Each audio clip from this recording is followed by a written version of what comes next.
कल हमने बात करा था कि हमने क्रूड में एक ट्रेड ले रखा है और मैंने आपसे बोला भी था कि मैं इसके अंदर जो प्रॉफिट लूँगा वो 1500-1700 के अराउंड लूँगा और एग्जिट कर दूँगा। ठीक है, ये हमारी बात हुई थी प्रीवियस वीडियो में। अगर आपने नहीं देखी तो जाके चेकआउट कर सकते हो। यहाँ पर कल का जो देखिए आप 18 अक्टूबर की ट्रेड समरी दिखा रही है आपको कि 1620 रुपये का प्रॉफिट है। अब 1730 रुपये का प्रॉफिट हुआ था, लेकिन क्योंकि 110 रुपये का ऑलरेडी एक ट्रेड में लॉस था, जिसकी वजह से ये ट्रेड में जो ओवरऑल प्रॉफिट निकला वो 1620 रुपये का निकला। Net P and L after brokerage and charges जो बचता है वो 1544 रुपये का बचता है। इसकी डिटेल्स में हम जाएंगे तो आप देख सकते हो 22 रुपये के चार्जेस कटे हैं, 53 रुपये की ब्रोकरेज कटी है। ट्रेड की टोटल वैल्यू थी करीब 20 से 22 हज़ार रुपये करीब लगे थे इसके अंदर, जिसमें हमें मार्जिन भी मिला हुआ था। इसकी एक्चुअल जो कॉस्ट आती है वो 60 हज़ार के आसपास आती है, लेकिन कुछ 2.5x के अराउंड मार्जिन मिल जाता है, जिसकी वजह से जो वैल्यू रह जाती है वो 20 हज़ार के आसपास ही रहती है, जो हमें पे करनी पड़ती है ट्रेड लेने के लिए। ठीक है, तो अब यहाँ पर 3 ऑर्डर्स देख सकते हो, ट्रांजैक्शन इन दिस पीरियड करके जो लिखा आ रहा है नीचे की साइड में। वहाँ पर अगर आप देखोगे तो फर्स्ट ट्रेड आपको बाई का दिखेगा कि मैंने बाई करा है 5,953 रुपये पे। वो बाई इसलिए करा है क्योंकि मैंने आपको बताया था कि गलती से एक ओवरनाइट पोजीशन मेरी चली गई थी, जो कि मैंने नेक्स्ट डे 110 रुपये के लॉस में बुक कर लिया था। अब यहाँ पर उसके बाद में मैंने वेट किया, मार्केट ऊपर गया। जब मेरा स्टॉप लॉस बहुत छोटा रह गया, मैं चाहता तो नीचे से भी ट्रेड को एग्जीक्यूट कर सकता था, बट जब मेरा स्टॉप लॉस बहुत छोटा रह गया तब मैंने इसे एग्जीक्यूट करा। अब आप कहेंगे कि ये तो 10 पॉइंट का गैप है, लाइक 5953 पर बाई करा है, मतलब एग्जिट करा है, तो 5963 पर ऐसा क्या हो गया कि दोबारा से हम सेम ट्रेड में बैठ गए। आप अगर ध्यान से देखेंगे तो क्रूड ऑयल अक्टूबर का फ्यूचर है जो कि 5,953 रुपये में मैंने एग्जिट करा है। वहीं पर हम बात करेंगे क्रूड ऑयल नवंबर के फ्यूचर, इन दोनों के अंदर थोड़ा सा डिफरेंस रहता है, लाइक ये 20-30-40 रुपये ऊपर नीचे चलते हैं, तो इनकी वैल्यू मैं आपको दिखा दूंगा। लेकिन अभी आप इस चीज़ को समझिए कि मैंने 5,963 पर ट्रेड को एग्जीक्यूट करा, डाउन साइड का ट्रेड, और एग्जिट करा है 5,790 पर। अगर हम टोटल देखेंगे तो करीब 173 पॉइंट्स को हमने कैप्चर करा इस ट्रेड के अंदर, और उसके बदले में जो रिस्क रिवॉर्ड रेशो था वो मैं आपको अभी चार्ट पर समझाऊंगा।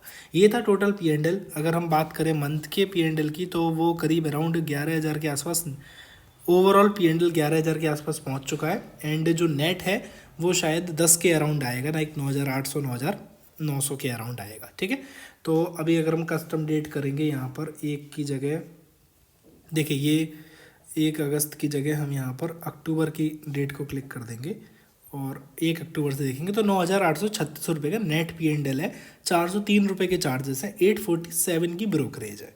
अगर आप नीचे की साइड में जाएंगे तो यहाँ पर आपको पूरा दिख जाएगा कि क्या नेट प्रॉफिट रहा, ट्रेड किस दिन करा, किस दिन नहीं करा, ये सारी चीज़ें आपको नीचे दिख जाएंगी। 13 डेज ट्रेड करा है उसमें से। चलिए अब हम चलते हैं चार्ट्स पर और समझते हैं कि मैंने ट्रेड आखिर क्यों लिया था, क्यों मैं डाउन साइड का व्यू था। देखिए सबसे पहले तो ये चीज़ समझिए कि अगर हम पैटर्न्स की बात करें, जो कि पैटर्न्स मार्केट के अंदर बनते हैं, एक एम पैटर्न का क्रिएशन हुआ है यहाँ पर, और बहुत प्यारा एम पैटर्न था डाउन साइड के लिए। उसकी नेक लाइन का ब्रेक डाउन हुआ और देन उसके बाद में ये इस टाइप की रैली आती हुई दिख रही है हमें। और अब ये चीज़ हो सकती है कि मार्केट में और ज़्यादा नीचे, लाइक क्या होता है कि एक सीधी कैंडल जब बनती है तो उसके चांसेस होते हैं या तो वो रुक जाएगी या फिर वो रिटर्न वापस आ सकती है। लेकिन क्योंकि मार्केट एक पैटर्न क्रिएट करता हुआ चल रहा है कि लाइक एक एम पैटर्न क्रिएट हुआ एंड देन होल्ड किया मार्केट ने एंड दोबारा से ब्रेक करके यहीं पर आकर रुक गया। अब अगर दोबारा से मार्केट यूं करके जाने लगता है इस तरीके, लाइक एक एन पैटर्न बनाया, यहाँ पर भी बनाया, अब यहाँ पर भी इस तरीके का एन पैटर्न मैं आपको दोबारा से दिखा देता हूँ, क्लियर दिखेगा आपको।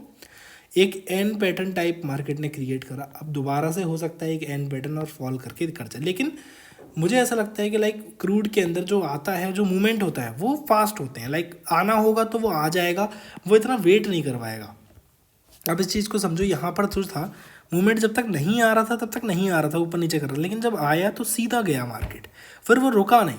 तो इसी तरीके से क्रूड चलता है, इस तरीके से अगर उसमें मूवमेंट आने हैं तो वो रुकेगा नहीं, वो वेट नहीं करेगा कि 2 दिन रुक जाऊँ, 3 दिन रुक जाऊँ। जिस दिन नहीं आने हैं उस दिन नहीं आ रहे हैं मूवमेंट, लेकिन जब भी आएंगे मूवमेंट्स तो वो फास्ट और बड़े मूवमेंट्स होते हैं हमेशा। लाइक क्रूड हमेशा 2% 3% ऊपर नीचे चल जाता है। अभी हम यहाँ पर बात करेंगे तो करीब 4% का क्रूड ने ड्रॉ डाउन करा था। ठीक है, तो अभी यहाँ पर ट्रेड का लेने का रीज़न बहुत सिंपल था। क्या था, एक बॉक्स बना रहा था क्रूड के अंदर, बहुत ही ईजिली, मतलब बहुत ईजी ट्रेड था ये, like easy in the sense कि बहुत ईजिली फाइंड कर सकते हो इन लॉजिक्स के साथ में। देखिए एक बॉक्स क्रिएट कर रहा था, ये उस बॉक्स का रेजिस्टेंस था, ये उस बॉक्स का सपोर्ट था। मेरे को नहीं पता था कि सपोर्ट ब्रेक करके क्रूड कहाँ तक जाएगा, क्योंकि मैं ब्रेकआउट ट्रेड पर थोड़ा सा कम यकीन करता हूँ अगर मैं ट्रेड क्रूड के अंदर कर रहा हूँ। बाकी निफ्टी बैंक निफ्टी यहाँ पर ब्रेकआउट्स काफ़ी अच्छे काम करते हैं, लेकिन क्रूड के अंदर जितना मुझे दिखता है मेरे एक्सपीरियंस के अकॉर्डिंग ब्रेकआउट्स थोड़े से इग्नोर करने ज़्यादा बेटर रहते। तो मुझे नहीं पता था कि ये कितना नीचे तक जाएगा, वो एक अलग बात है। लेकिन यहाँ पर रजिस्टेंस था, ये मुझे क्लियरली दिख रहा था। अब रजिस्टेंस जो भी है, जितना ज़्यादा क्लोज इसके हम ट्रेड लेंगे उतना छोटा जो है स्टॉप लॉस हमें देना पड़ेगा, उतना छोटा हमें स्टॉप लॉस देना पड़ेगा जितना हम क्लोज रेजिस्टेंस के ट्रेड लेंगे। मैं चाहता, तो मैंने कल भी बोला था कि मैं चाहता तो मैं ट्रेड को इस पॉइंट पर भी एग्जीक्यूट कर सकता था, यहाँ पर कर सकता था, इस पॉइंट पे कर सकता था, लेकिन क्योंकि मैं बिल्कुल क्लोज आने का वेट किया, मुझे दिखा कि अब ठीक है, अब यहाँ से 30-35 पॉइंट का ही स्टॉप लॉस आ रहा है और टारगेट्स मेरे को अगर बियर मिनिमम भी मिलेंगे तो 100 पॉइंट्स तक के टारगेट ईजिली मिल जाएंगे मुझे। जब ये चीज़ मुझे देखने लगी, लाइक 1:3 का रिस्क रिवॉर्ड रेशो देखने लगा, तब मैंने इसमें एग्जीक्यूशन करा। आप देखिए मार्केट पे डिपेंड करता है सिचुएशन पर कि कभी 1:2 भी लेना पड़ता है और कभी 1:4-5 भी मिल सकता है। तो ऐसा नहीं होता है कि 1:3 सोच लिया तो 1:3 पर ही स्टिल टके रहना है, ठीक है। तो कभी कभी ऐसा होगा कि ठीक है भाई 1:2 मिल रहा है, ओके हम ट्रेड में एग्जीक्यूट करेंगे अगर ट्रेड अच्छा लग रहा है हमें तो, ठीक है। यहाँ पर मेरे को रिस्क कम दिखा और रिवॉर्ड ज़्यादा दिखा, सिर्फ इसलिए मैंने एंट्री ली इस पॉइंट पर, जो कि था 5963। इस कैंडल पर भी मैंने एंट्री ली थी। जो मेरा एसएल था वो 6000 का था। एक तो राउंड ऑफ नंबर भी था, दूसरा इस रेजिस्टेंस के ऊपर भी था। तो मुझे ये था कि अगर इसके ऊपर चला जाता है तो फिर चाहे नीचे आ जाए, लेकिन मेरा जो ट्रेड का व्यू था वो ठीक है एकदम, और अगर गलत भी होगा तो मेरा लॉस जो था वो मैं आपको बताऊँ, 10 क्वान्टिटी मैंने ली थी, 20,000 का कैपिटल लगा था, और इसमें जो लॉस है आप देख सकते हैं 37 पॉइंट्स का लॉस दिख रहा है। मतलब कि 370 रुपये मेरे को जाते और मैंने बदले में करीब नहीं तो मैंने आपसे कल भी बोला था 1500 पॉइंट का टारगेट लिया, मतलब 1:5 का रिस्क रिवॉर्ड रेशो था करीब करीब, जो कि मैंने 173 पॉइंट्स बुक करे इसके अंदर। अब यहाँ पर बुकिंग करने का रीज़न सिंपल था। पहली चीज़ 5800 के एक राउंड ऑफ लेवल का ब्रेकआउट हुआ था, मेरे को सिर्फ इतना ही चाहिए था। 5800 का लेवल जैसे ही 5800 टूटा वो और नीचे चला गया एंड मैंने बुक करा, तो वो 5790 पर आकर बुक हुआ मतलब। तो मेरा बहुत सिंपल व्यू था कि भाई 5800 पे आएगा, मैं एक राउंड ऑफ लेवल पे आएगा, मैं बुक करके निकल जाऊंगा। और क्योंकि मेरे टारगेट्स भी मोर देन इनफ अभी हो चुके हैं, तो ये मेरा टोटल व्यू था इस ट्रेड को लेने के लिए। और इतना मैं आपको बता दूं जितना मेरा एक्सपीरियंस है कि आप कोई भी ट्रेड लो, लाइक मेरा ये व्यू था, मैंने इस व्यू पर ट्रेड लिया।